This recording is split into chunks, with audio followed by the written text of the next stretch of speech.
We're talking about other tens of millions of dollars that went to new funding streams, new companies being created under funding agreements that did not accord with the original funding agreement with the federal government.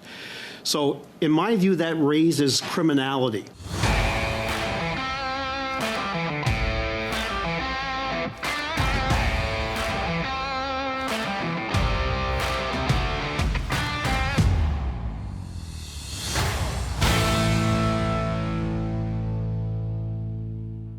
Welcome back to Northern Perspective, everyone. I'm Cypher. And I'm Fox.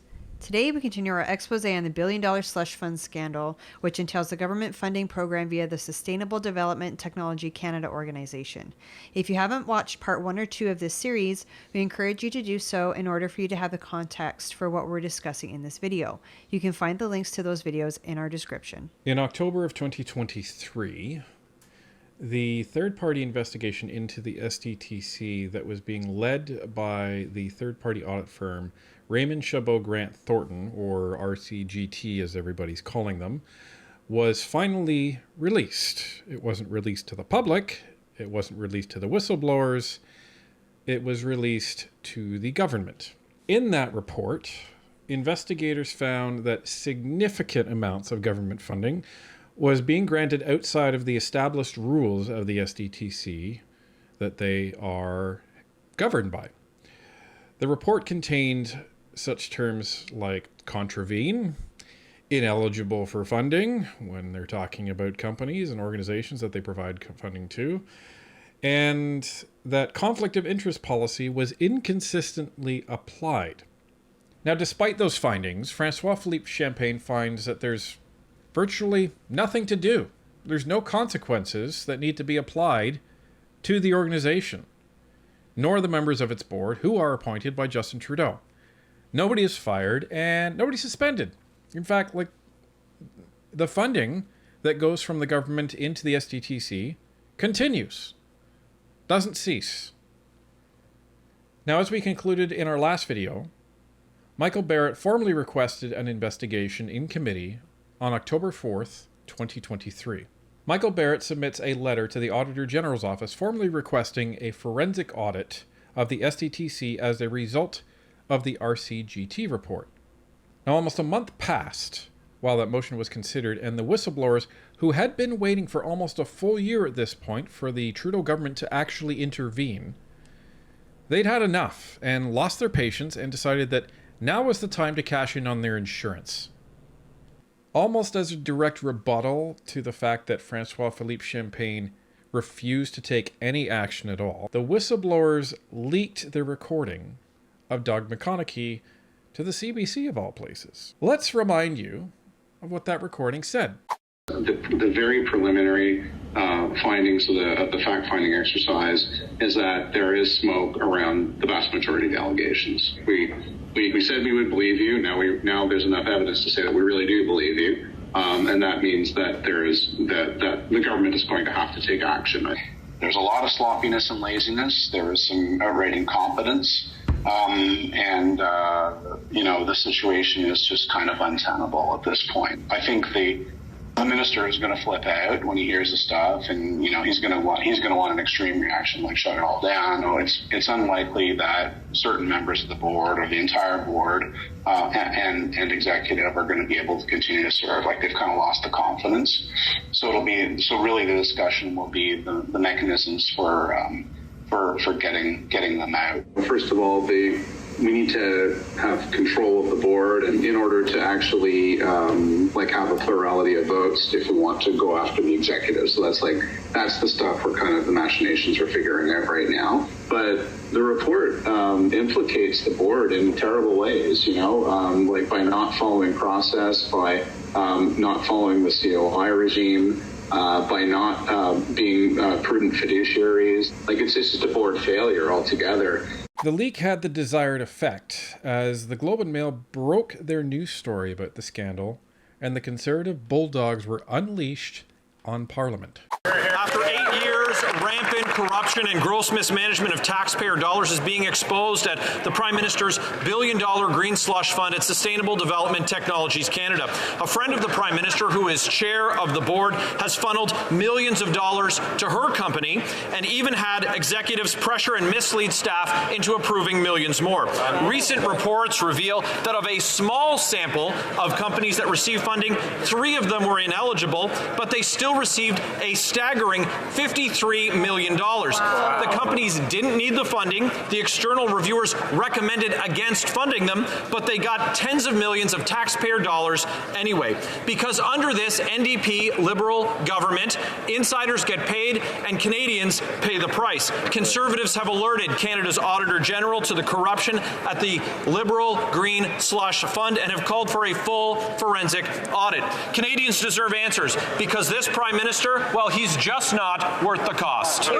Mr. Speaker, outright incompetence. That's how senior officials to the Prime Minister described the scandal around the $1 billion Green Slush Fund, $40 million of which is under investigation for suspicious payments. Leaked audio has been recently released, and you won't believe what a Liberal government official said about it. He calls the fund a sponsorship scandal level kind of giveaway. After 8 years of this Prime Minister, he is simply not worth the cost. The unholy alliance of the NDP Liberal spending, scandals, and corruption has now caused sponsorship scandal 2.0. The previous Liberal sponsorship scandal began with an Auditor General investigation, and today we learn that the Auditor General is now investigating the taxpayer abuse at the $1 billion Green Slush Fund. Liberal corruption must stop. Common sense Conservatives will finally clean up this mess. Following that firestorm, Champagne announces that all new funding to the SDC has finally been suspended, and that the government has given the SDTC until the end of 2023 to implement the required reforms to its conflict of interest and funding policies. Karen Hogan, the Auditor General, decides to accept the recommendation of Michael Barrett and launches a full forensic audit investigation into the SDTC. So what does that mean, a full forensic audit? So a full forensic audit is different than a normal audit. When a normal audit takes place, auditors come into an organization and they ask to see, typically, depending on the type of audit that it is, they're asking to see your processes that you use in your organization. And then they take those processes, make sure that they understand them, ask them questions about them, and then they start asking evidence related to those processes. And the audit is essentially to determine, are you actually doing what you say you're doing? Whether it's in finance, whether it's in marketing, whether it's in IT, but it's usually related to finance and your information technology departments, because those are your most significant and high-risk departments that can have a very critical impact on the company if you're following your processes or not. Oh, it's like that movie Office Space, where they came in and were asking people about their jobs and stuff. Sort of. Those were consultants trying to fire everybody, but that's a little different. But they came in and they reviewed, and I guess you could say they audited all of the departments and then made recommendations on how to actually find efficiencies based on everything. So consultants come in and try to make recommendations on how to improve. Auditors typically come in and they are solely focused on, are you doing what you say you're doing? Now, a forensic audit is different. A forensic audit really digs deep into your accounts. So it will last a lot longer than a normal audit. A normal audit can last in the neighborhood of a couple days to a few weeks to even a couple of months. A forensic audit can last years if it's extensive enough. But what they will typically do in a situation like this is they won't necessarily follow processes, although that's part of it. They follow money and financial transactions. So what they will do is they will look at all of the financial transactions that come into the SDTC from the government of Canada, and then they will follow every dollar, every penny.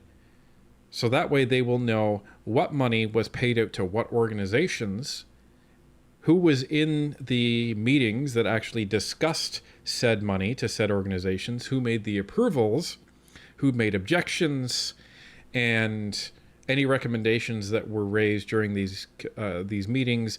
They will then report on, who said them, were they followed, were they not, and what was the corresponding result. And then they will take all of that information and compare that against the SDTC's own internal policies and procedures, as well as the guidelines that the Government of Canada has given the SDTC as per the terms of their agreement.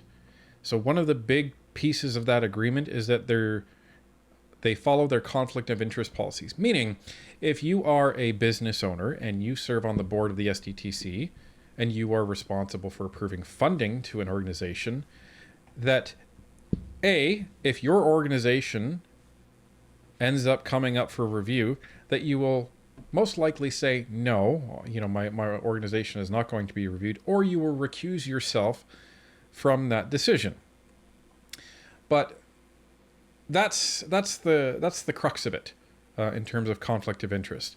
And that's mostly what I think everybody is interested in this case. So at long last, the Standing Committee on Public Accounts begins their investigation into the billion-dollar slush fund scandal and the SDTC.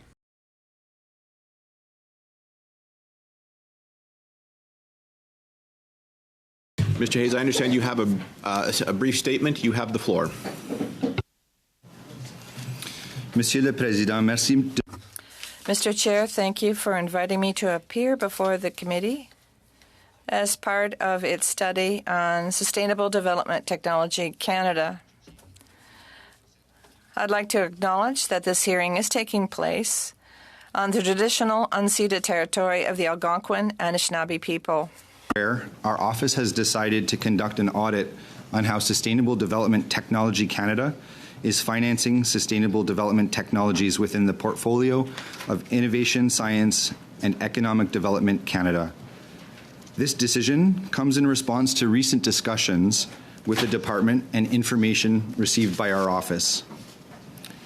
Je serai heureux de répondre aux questions du comité.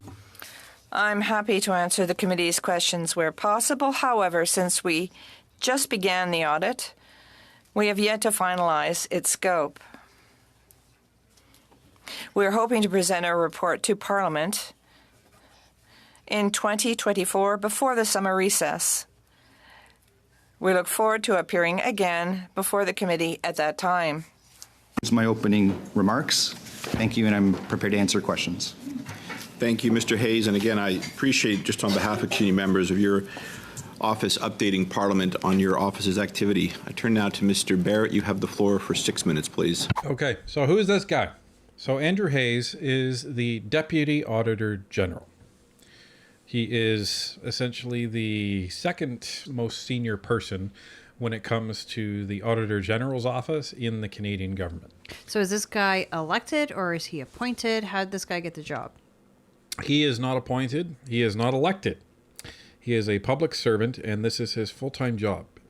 He has actually joined the Auditor General's office back in 2005 during the Paul Martin / Chrétien years. And he's been there ever since. And he became Deputy Auditor General, and I believe it was 2018. So he's had the job for 5 years, which is good because that means he's not, some junior person. And he's been around this stuff for 18 years at this point.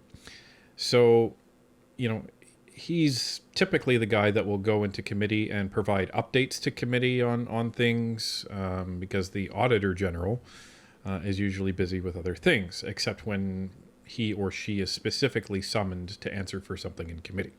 At this point, this is November 2nd.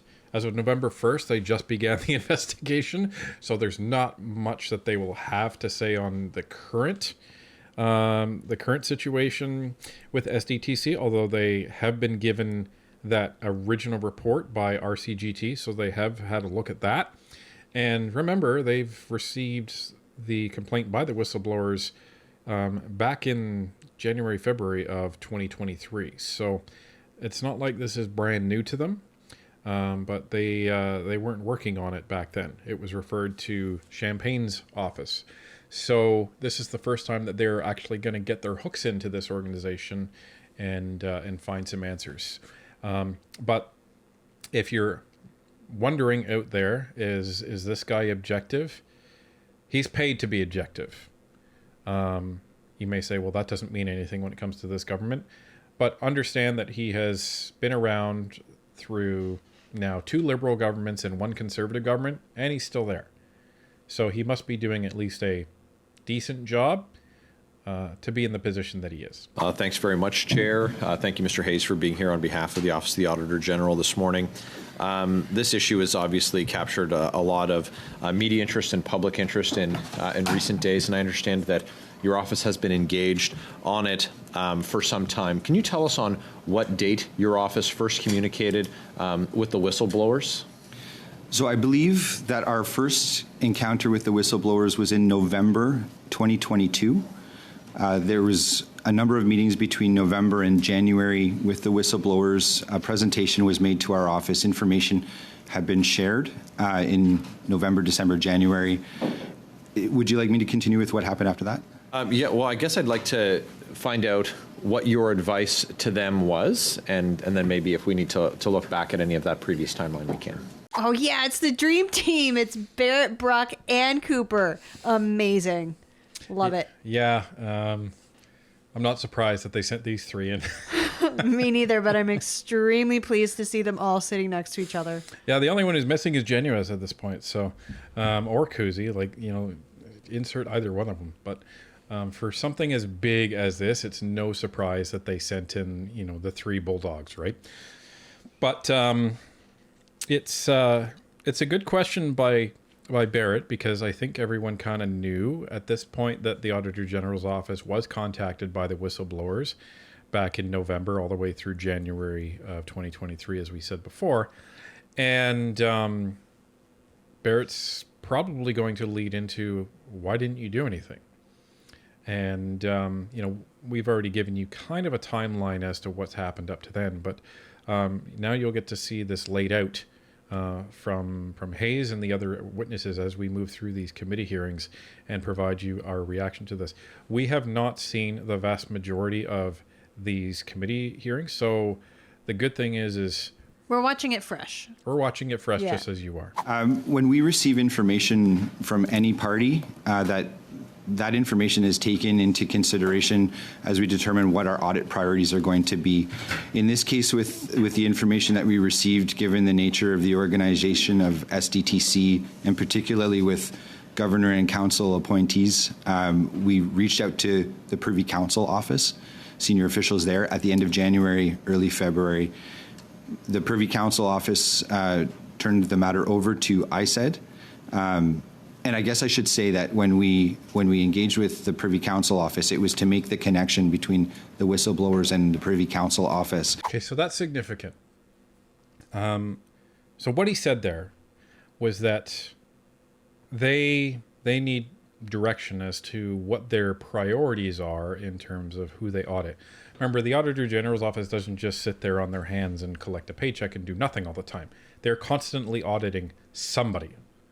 And they constantly get requests to audit somebody. Well, and I imagine they only have so much bandwidth as well. Correct, despite the 40% increase in the public service that Trudeau spun up. But that's beside the point. So what he said was that we received the complaint, and then they sent that to the Privy Council, which is what the Prime Minister is on, and his main advisors. And it could have been referred right back to the Auditor General's office, and they could have said, okay, yeah, this is important, get into it. They didn't do that. Why not? Well, they decided that the best department to actually look into this was Francois-Philippe Champagne's department. That's what he meant when he said ISET. That's the Innovation, Science and Economic Development Canada department. So that is Champagne's bailiwick. That's what he's the minister of, right? He's the minister of innovation. Wait, hold on a second. So they said ISED is the best department to look into this. Is that not a conflict of interest? Does ISED not oversee SDTC? Let's assume for the moment that the Liberals were not a corrupt government. Yeah, I know. Try to imagine. It's very difficult. But let's assume that they're not. This would be the correct department. Why? Because SDTC is not a part of... They're not a department that reports into ISED. They're an organization that is somewhat independent that was set up, and they're funded by ISED. And there's an agreement between ISED and the SDTC. And if the SDTC is found to be violating that agreement, then the corresponding partner and party in that contract should be notified and they should be investigated. So they're not necessarily, like, there's not a reporting relationship, but there's kind of like a parallel relationship? They're accountable. Oh, I see. They're accountable to ISED in terms of how they're distributing this money. So it's not so strange if you go in with the premise that this government is not corrupt. Now, we know better. So isn't it interesting that this gets shot up to Trudeau? And this would have been in, the winter of 2023. He's looking at this saying, I don't need another scandal. We just had, a bunch of people talk about ArriveCan in the fall. This is before all of this new stuff came out for ArriveCan, by the way. And I know it's hard to keep all these scandals straight. In the fall of 2022, everyone was complaining how much ArriveCan cost. That was the only complaint. But still, there was a lot of press on that. So, last thing Trudeau wants is another scandal related to money. So he probably looked at that and said, no, don't get the Auditor General involved. Just Champagne, make this go away. You look into this and make this go away. Yeah, it's your problem now. So that's what would have happened there. So now you know kind of who is in this. You have the Auditor General's office. You have the Privy Council, which is what Trudeau is on. And then you have ISED, which is Innovation, Science, and Economic Development Canada. For all intents and purposes, just regard that as Champagne's department. So you have Champagne, you have Trudeau, the Auditor General, and you have the SDTC. So those are the players. Let's keep going. The Privy Council office turned the material over to ISED, and then ISED had carriage of the file after that.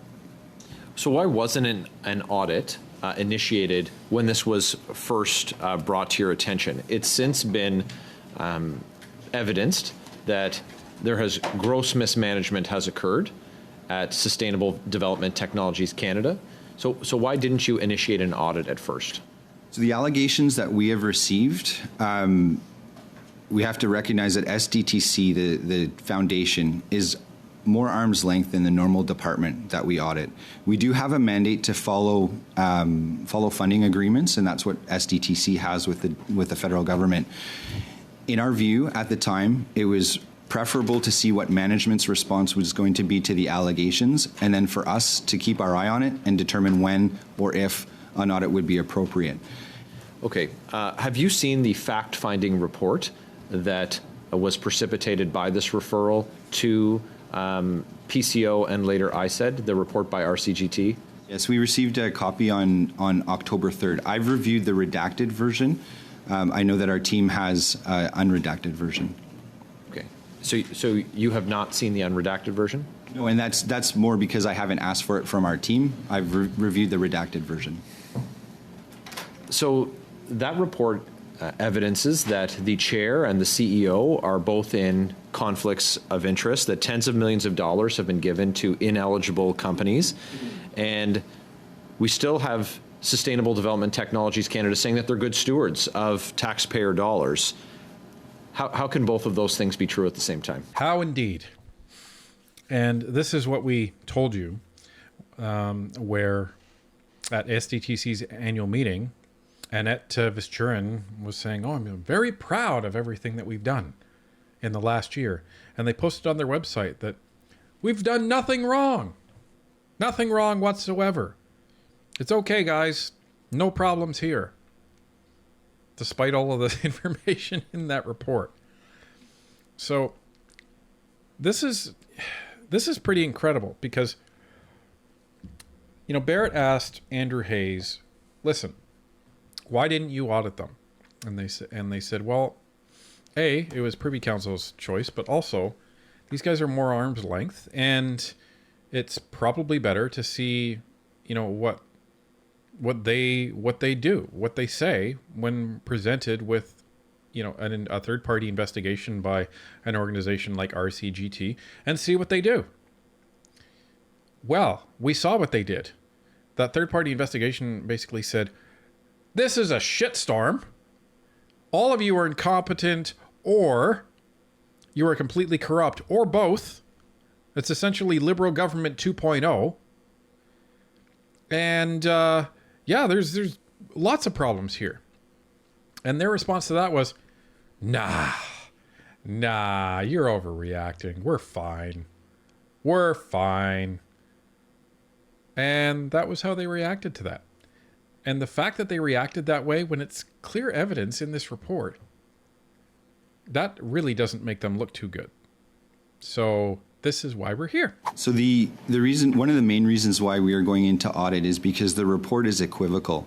The report from RCGT is equivocal. It leaves room for interpretation, and I'll point to particular statements. There are, on the conflict of interest side, it says the conflict of interest policy appears to not have been consistently followed. SDTC did not appear to follow the recovery requirement. A recipient of COVID-19 relief payments appeared to be ineligible. There's a bunch of statements like this, and we want to get our audit work done to identify what is in fact happening there. We don't have a view yet. We will do our audit work and determine a view, but this report from RCGT left a lot of unanswered questions. Now remember, Champagne paid this third-party organization $300,000 of taxpayer money. Of course he did. And why are they saying, well, appeared? It's to cover their asses. Right? You know, if somehow somebody comes and proves that no, all of the conflict of interest policies were followed, you know, your report is wrong, they'll say, no, it's not wrong. It's not wrong. Because we said it appeared that way. We didn't say it was definitely that way. It's not our fault. It's your fault for presenting that information to us like that. So it's kind of a sleazy way of some investigating firms to get by. It's also, it gives Champagne a lot of wiggle room on the PR front, right? Because if it just said SDTC violated their conflict of interest policies, that's bad. That's really bad, and that's really direct. There's no wiggle room there. Right. If you say it appeared, you know, the Chihuahua could get up and kind of spin that, right? Yeah, it seems softer in a way. It's not, but just the way your mind interprets it, it seems like it's, oh, well, it just appeared that way. Maybe it's not. Right. And where this becomes problematic is when you have several statements that they all say appeared.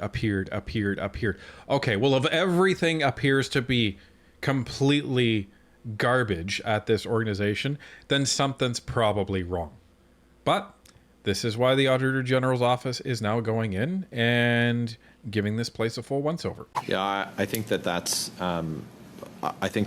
well said, if not a bit understated. I want to offer you some quotes that we've heard from a senior official with ISED, the CFO, Mr. McConaughey. Quote, preliminary findings of the fact-find exercise, there is smoke around the majority of allegations. That was in May. In July, he said, quote, it was free money. It's almost a sponsorship scandal level kind of giveaway. In August, he said a lot of sloppiness and laziness, outright incompetence.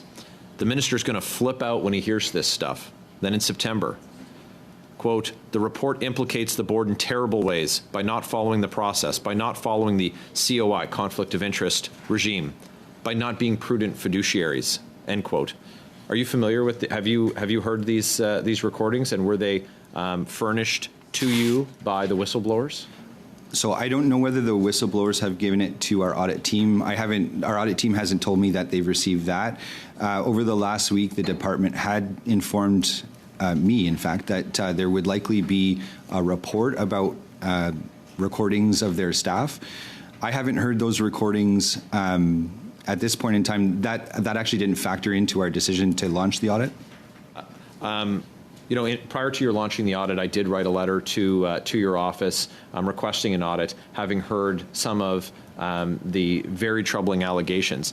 There's bulk approvals, bulk payments to companies that didn't ask for it and didn't need it. In some cases, in conflicts of interest from board executive members who were involved. And the external reviewers said that the funds should not be paid. But millions of payments were paid out right at year end, and were just enough to meet targets so the CEO and her friends could get bonus. Isn't that highly suspicious? Yes, it is highly suspicious. Yes, it is. Barrett asks what we're all thinking. There's only one answer to that. Now, here's the thing. Andrew Hayes is in a position where they haven't really even started the audit here, so he can't really say, yes, it is, right? His answer is going to be, well, our team has to go in and they have to do their analysis, and we will find the facts, and then it will be interpreted.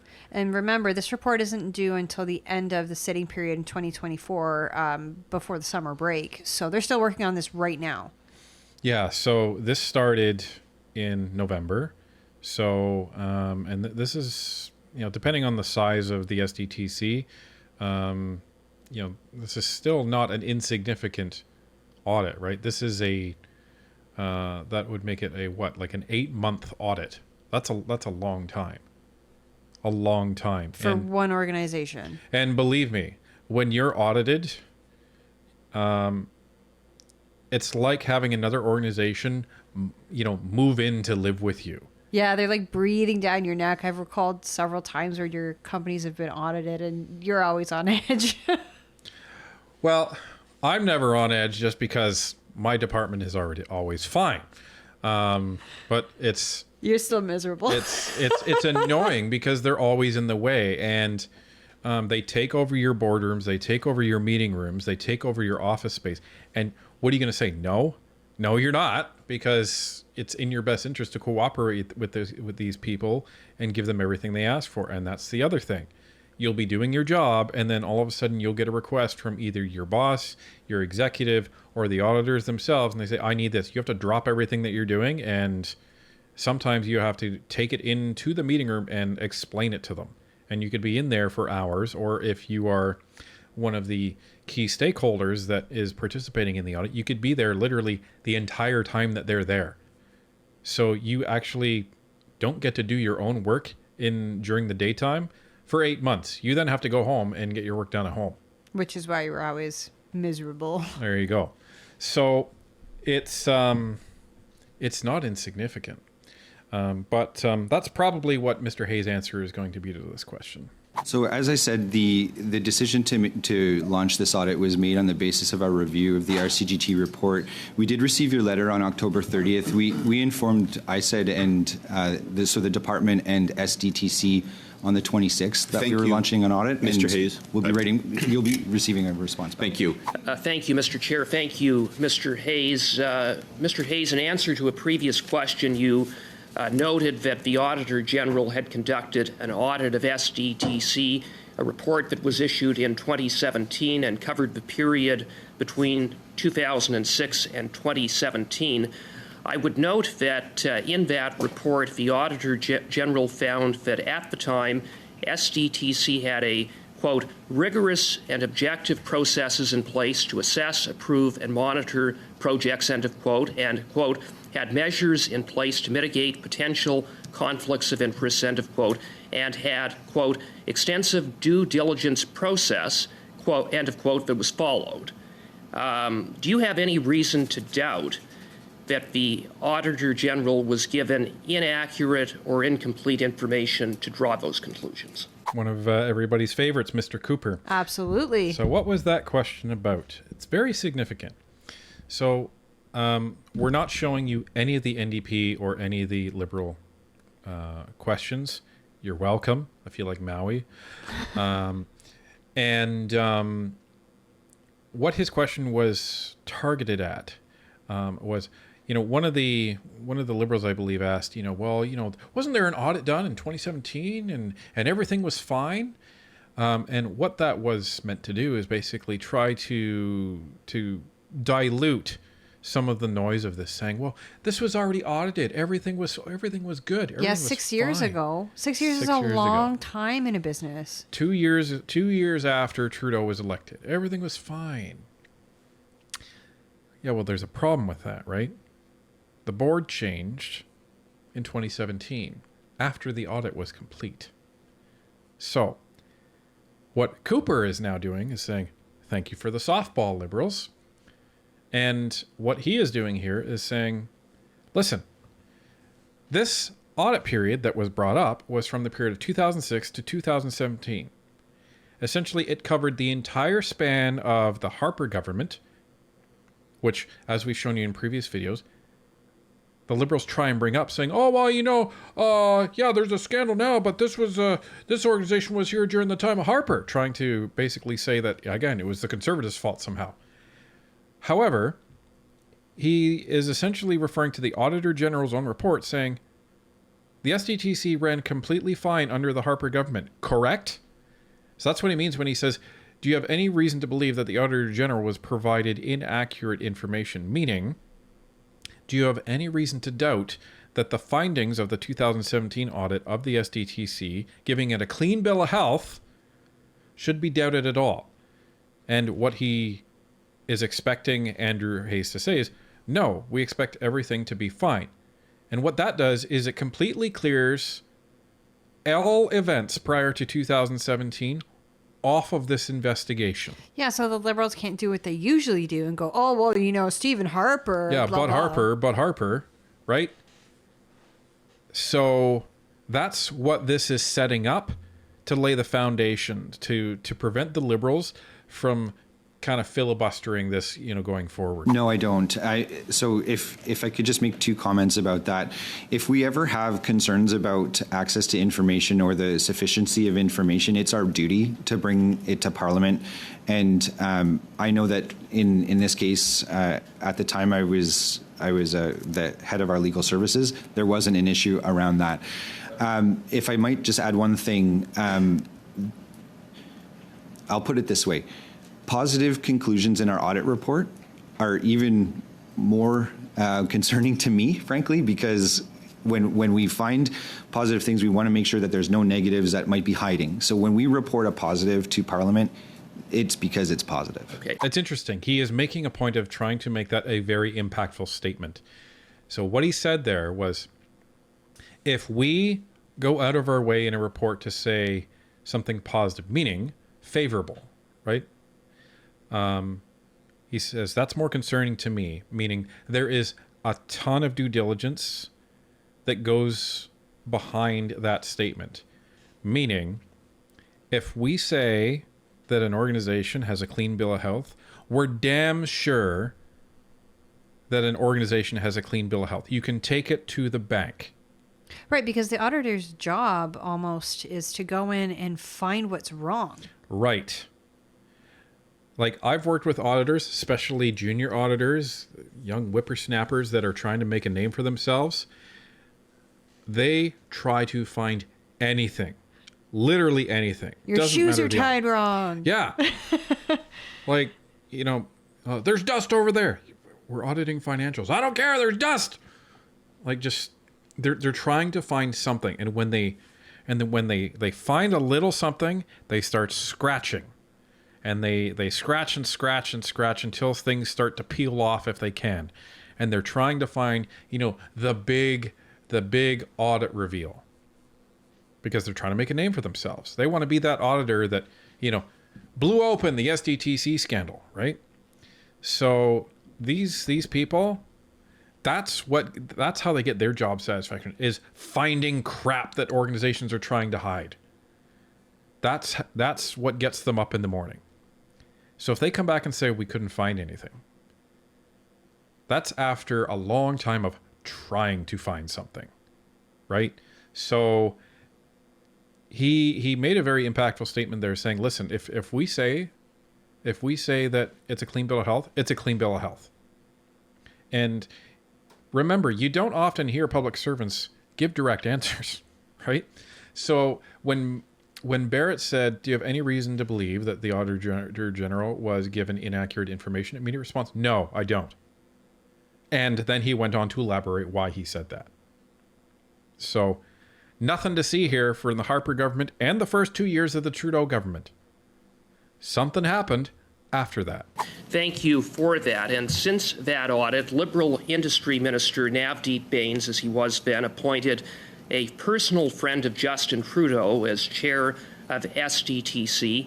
Since the appointment of that individual, a cloud of gross mismanagement, fraud, and corruption has descended upon SDTC, and I would submit that that is supported by the RCGT independent report. You said, sir, in answer to a question posed by Mr. Barrett, that findings in that report are equivocal. However, I would respectfully challenge you on that submission in that, for example, at 2.3.1 of the RCGT report, it is stated, quote, when brought to the Board of Directors for approval, the COVID-19 relief payments to active companies were found not to have followed the corporation's conflict of interest procedures and that board members did not recuse themselves. That involved some $38 million of taxpayers' money that went out the door in which board members were in a conflict of interest, did not recuse themselves, approved the money. That is not an equivocal finding. That is an unequivocal finding that there were breaches of the conflict of interest procedures. As expected, Cooper lays his foundation and then starts into his questions, right? So the close personal friend that he's talking about is Annette Vestchuren. We've talked about her. She is a donor to the Liberal Party, did a Cash for Access event that we've talked about before, and went on a trip with Trudeau down to Washington to visit President Trump at the time. That's curious. Then starts her own company and is then appointed as chair in 2019. That's even more curious. Then all of this stuff started happening. And then in 2022, a lot of the employees at SDTC said, what the hell is going on here? And then they decide to blow the whistle on it.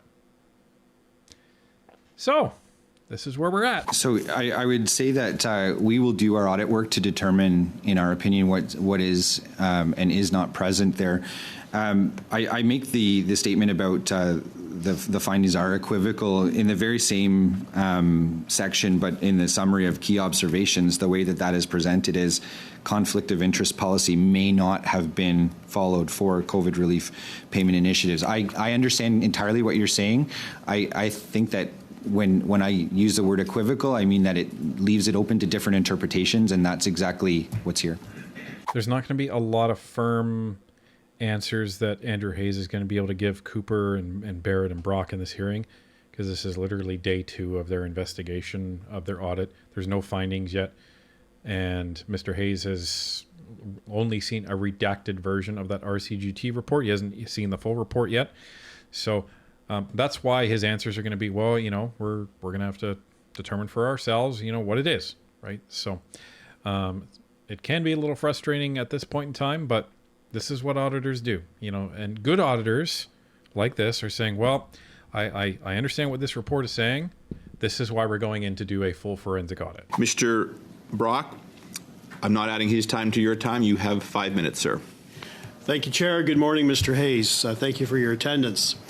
At the heart of this Liberal scandal is the payment under Minister Philip Champagne's department, is the payment of at least $40 million to companies that did not meet the funding criteria. And I say at least 40 million because some of the media reports seem to indicate that that's probably the bare minimum. We're talking about other tens of millions of dollars that went to new funding streams, new companies being created under funding agreements that did not accord with the original funding agreement with the federal government.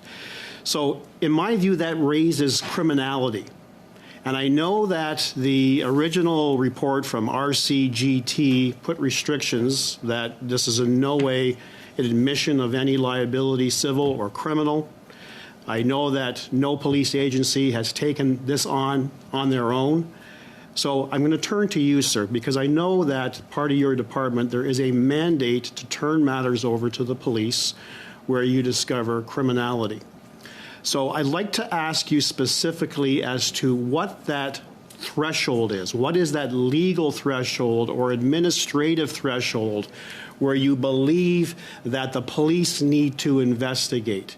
And to give you an example, when police investigate any crime, from shoplifting to homicide, their governing doctrine is, do we have evidence of probable and reasonable grounds to charge someone or to arrest someone, which is distinct from the prosecutor's threshold, which is proof beyond a reasonable doubt before anyone can be convicted. So what is the threshold, legal or administrative, within your department? So there's Mr. Brock coming in with his justice hat on, as we always love that he does. Why is he asking this question? And what was even the question he was asking? Because it took a long time to do that. So what he is interested in. So what he had said was that based on what he's heard, it sounds like there's some criminality, some fraud, who knows what other charges he has going through his head. And he has outlined to Mr. Hayes, but also to Canadians, because he knows we're watching. Not us specifically. Well, I hope he knows us specifically. Yeah, I hope he knows that we're watching. But he's basically outlining for people that, if there is found to be criminality, then the Auditor General's office will turn this over to the police and the authorities to launch a criminal investigation. So what he wants to know from Andrew Hayes is precisely what criteria needs to be met for that to happen. Because he's hoping that Andrew Hayes is going to give him that criteria, and then he can then go back and say, aha, well, that criteria looks to have been met in the RCGT report. When are you going to get the police involved? So he's looking for the specific guidelines on when this turns from a forensic audit into a criminal investigation. So typically in these kinds of situations where we're auditing a program and there are matters that come to our attention that raise questions about wrongdoing, we will follow the trail as far as we can. We'll gather as much information as we can. We will make a determination at some point in time, once we hit a sufficient amount of evidence of wrongdoing, to turn it over to law enforcement. Now, historically, there have been a number of cases where that's happened. The sponsorship scandal might have been one of them. I'm not entirely sure, but there were definitely examples where, for example, with the correctional investigator, his conduct himself, we turned matters over to the RCMP. There were other files where there was potential fraud that we turned over. We are not in the business of determining mens rea. The guilty mind is not our area of expertise. We gather facts, and when we feel that there is a risk that there might be criminality, and it's not the level of reasonable doubt, it's not the level of sufficient grounds to proceed with an investigation, we turn it over to the RCMP. We allow them to determine whether they're going to seek a production order or a warrant, and they do their thing. So what that tells me, sir, is that your department, the Auditor General's mandate, is an extremely low threshold standard. It's not a mens rea standard. It's not a police standard. It's not a prosecution standard. If you uncover in your belief some evidence whether that's a little bit of evidence or a multitude of evidence that could constitute criminality, you're going to refer this to the police. I think I would qualify that by saying the Auditor General Act gives the Auditor General the ability or the authority to inform senior public officials about matters discovered in her audit. I'll stop you right there, sir, just because of a shortness of time. I've identified, just on reviewing the material that I've reviewing the material from RCGT, I've identified 2 potential criminal charges that this government could be facing, as well as the company in question, SDTC. That is government fraud pursuant to Section 121 of the Criminal Code and fraud pursuant to Section 380 of the Criminal Code. 380 of the Criminal Code says everyone who by deceit, falsehood, or other fraudulent means, whether or not it is a false pretense within the meaning of the act, defrauds the public of any person, whether ascertained or not, of any property, money, or valuable security, is guilty of an indictable offense. And that is your time, I'm afraid, Mr. Thank you. Brock. Yes. Told you he had some charges in his head. Of course he did. He wouldn't be a good crown prosecutor if he didn't, would he? And this is where things get interesting, because in his view, there's some clear evidence of some fraud here. Not enough to prosecute, but there's definitely enough to launch a formal police investigation, in his view.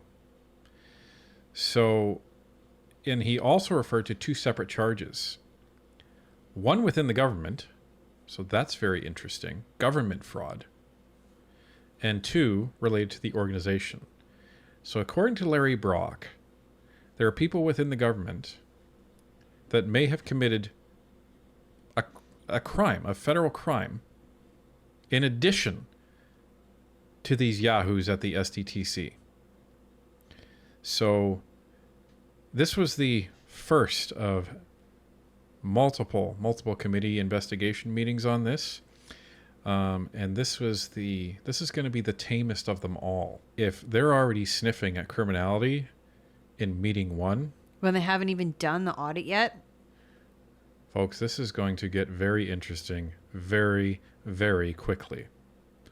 So stay tuned for more as we dive deeper into the SDTC $1 billion slush fund scandal on Northern Perspective.